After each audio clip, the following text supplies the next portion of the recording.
Have you ever longed to be someone unshakable? Someone who doesn't flinch in the face of rejection, criticism, betrayal, or loss? Maybe you fantasized about the day you'd finally stop carrying that silent pain inside, the ache that never shows on your face, but eats at you behind the smile. Maybe you're exhausted from always being the strong one, from holding it together for everyone else, from performing the role of someone untouchable, invincible, impenetrable. But let me tell you something few have the courage to admit out loud. As long as you try to avoid pain, it will continue to dominate your life. As long as your energy is spent on shielding, numbing, hiding, pretending, you are not free. You are a hostage to the words that hurt you, the actions that disappoint, the silences that tear at your insides. And this is not weakness, it's the human condition. The only difference is that some people hide it better than others. Carl Jung, one of the greatest minds in depth psychology, once said, "I am not what happened to me. I am what I choose to become." And in that one sentence lies the key to everything. Real strength isn't about becoming numb. It's not about turning cold, shutting down, or learning how to not care. True strength is not the absence of emotion. It's the presence of awareness, even while you bleed. It's not becoming invulnerable. It's becoming integrated.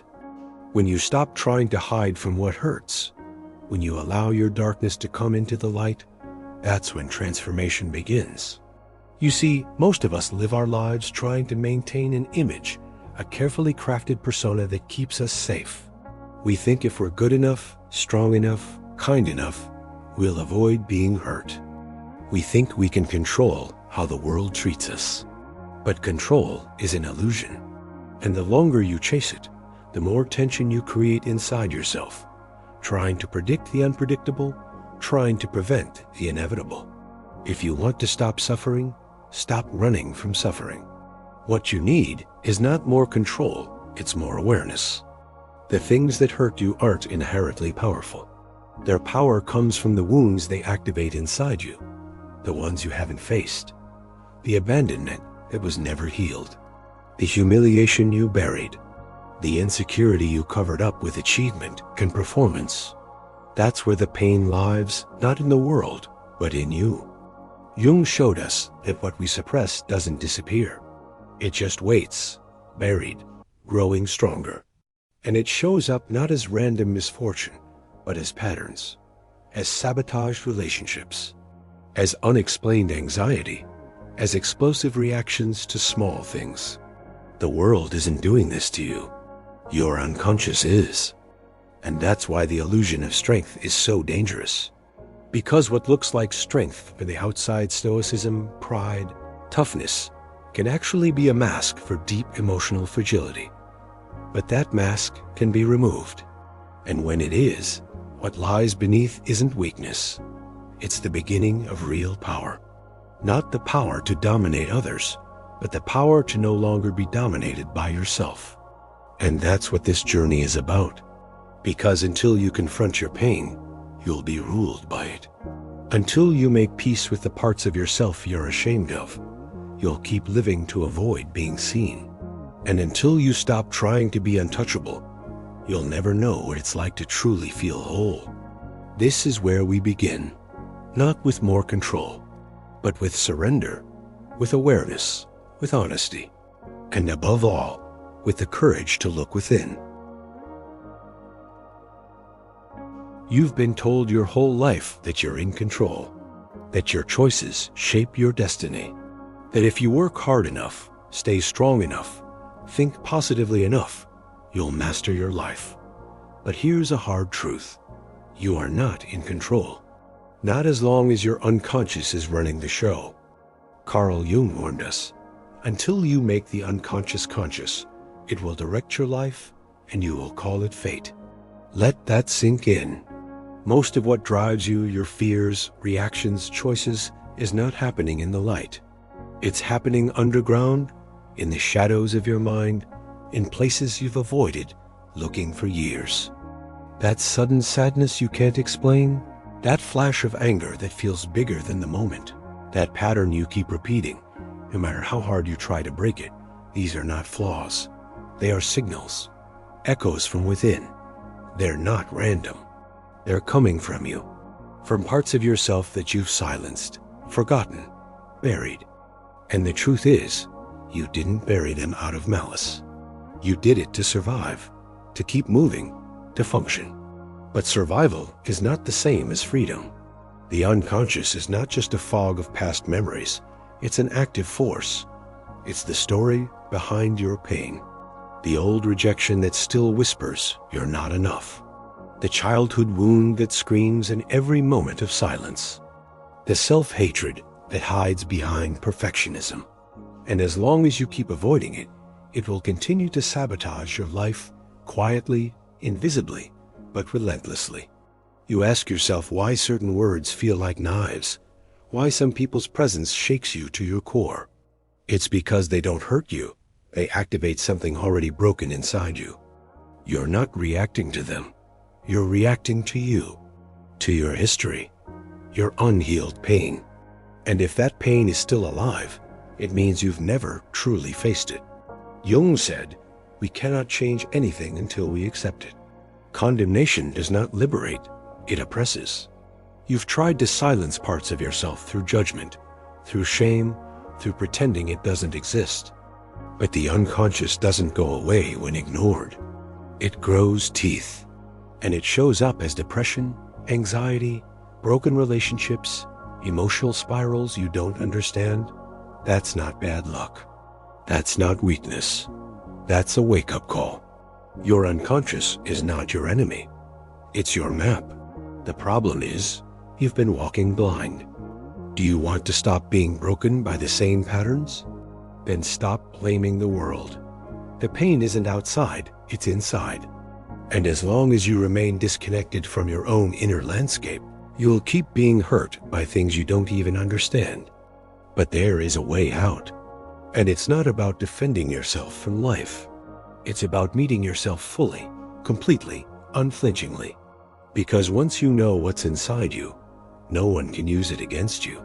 Once you shine a light into the corners of your unconscious, those ghosts lose their power. They stop whispering.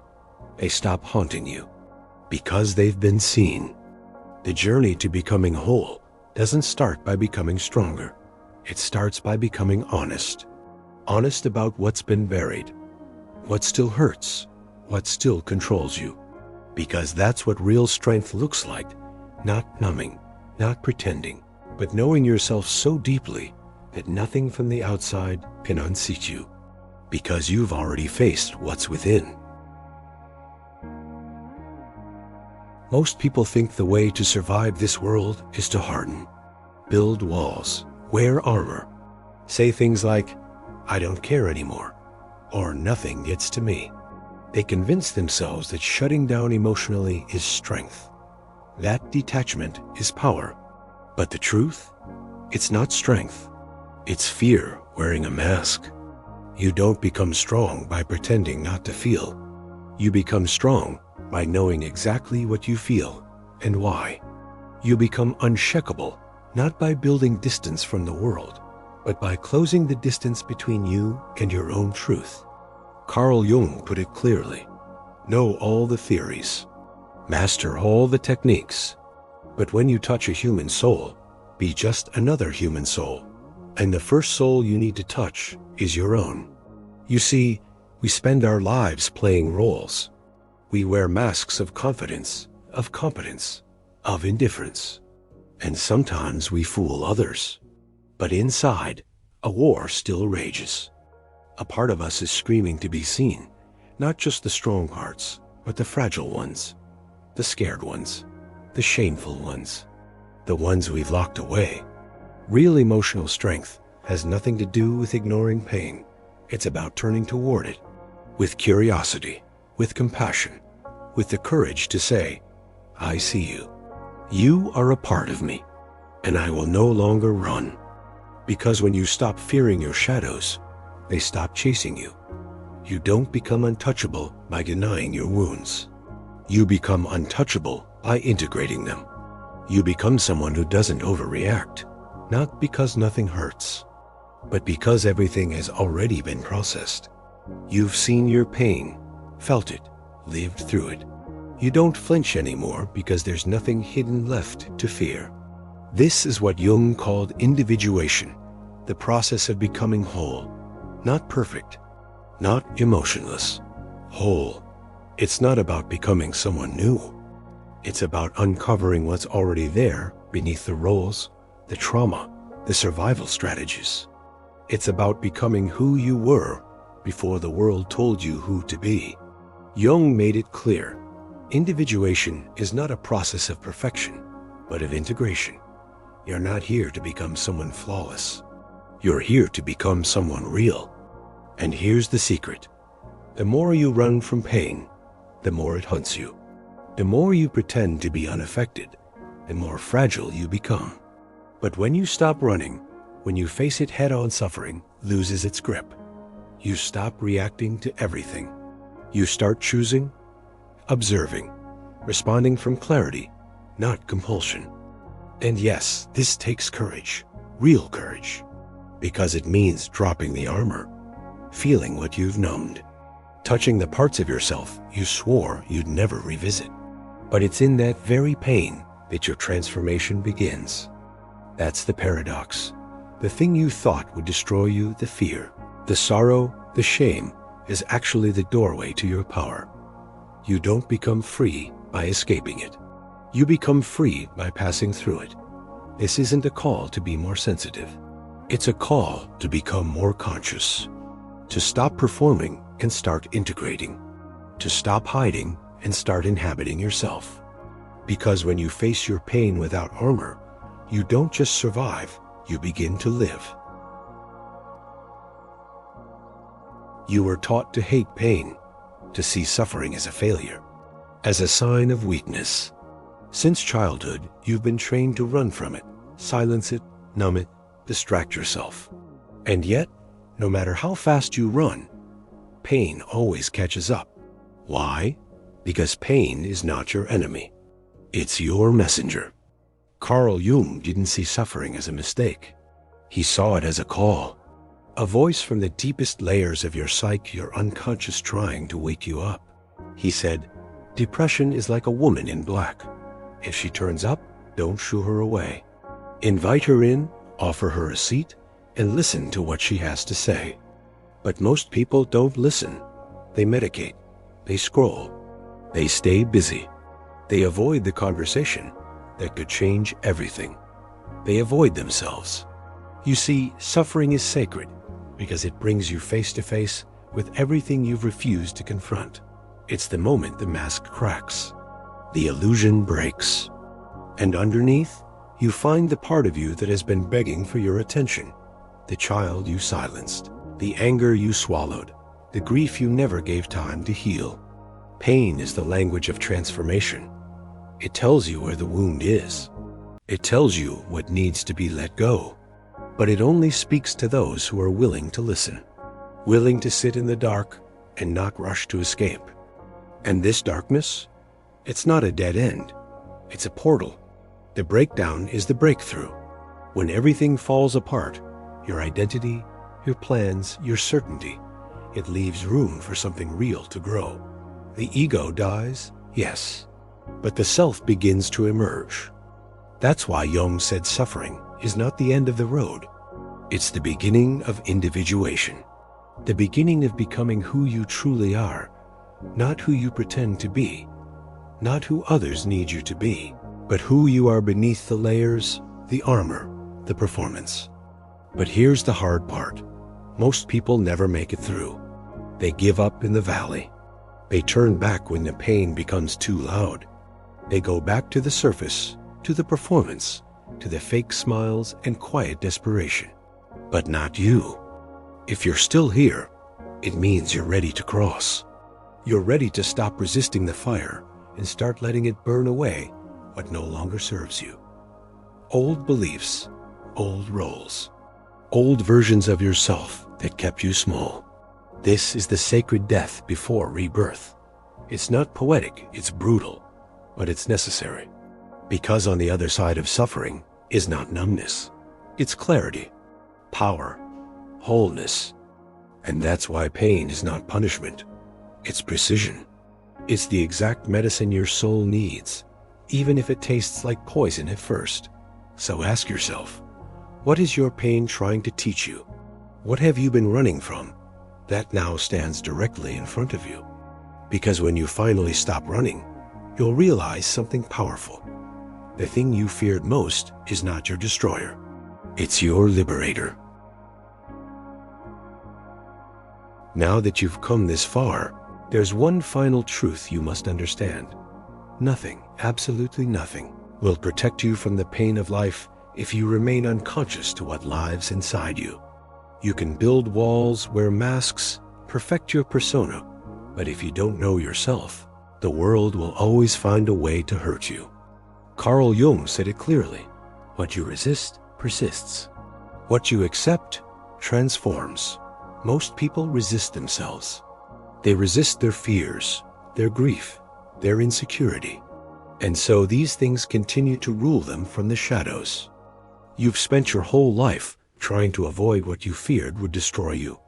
The fear of being rejected. The fear of not being enough. The fear of being seen too clearly.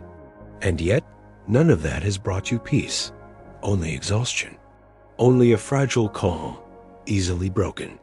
But now you know, strength is not resistance. It's clarity. Real emotional resilience isn't about being untouchable. It's about being so deeply touched by your own truth that no one else can shake you. It's about knowing your wounds so well that when the world tries to exploit them, there's nothing left to pierce. You still feel, but you don't collapse. You still suffer, but you don't abandon yourself. You have become a home within yourself. A place where pain is not an enemy, but a teacher. Where the shadow is not rejected, but integrated. Because those who only live on the surface are capsized by every wave. But those who have gone into the depths, they know the silence down there, the stability, the strength that doesn't scream, but simply is. This is the place of individuation. Not perfection, not performance wholeness. It's not about fixing yourself. It's about owning all of who you are. The parts you show, the parts you hide, the light and the shadow, the beauty and the brokenness, all of it, oneself, one center. And from that center, nothing can control you, not criticism, not rejection, not failure, because your value is no longer up for negotiation. It doesn't live in other people's approval. It lives in your awareness. This is what Jung meant when he spoke of becoming conscious, not to escape life, but to fully enter it, to stop surviving and start living intentionally, fully, fearlessly. So now the question is no longer, how do I avoid pain? But how can I use my awareness to transform it? Because the more conscious you become, the less you fear. And the less you fear, the freer you are. You don't need to be invincible. You need to be integrated. That is the real immunity. Not armor, but embodiment. Now look at your life. The pain that once haunted you, can you see its shape now? Can you name it? Can you sit with it and say, you are a part of me, but you do not rule me? If you can do that, then you've already won. You've already crossed. Because the world may still try to break you, but it will no longer know where to hit. And from that moment on, you are no longer just surviving. You are free.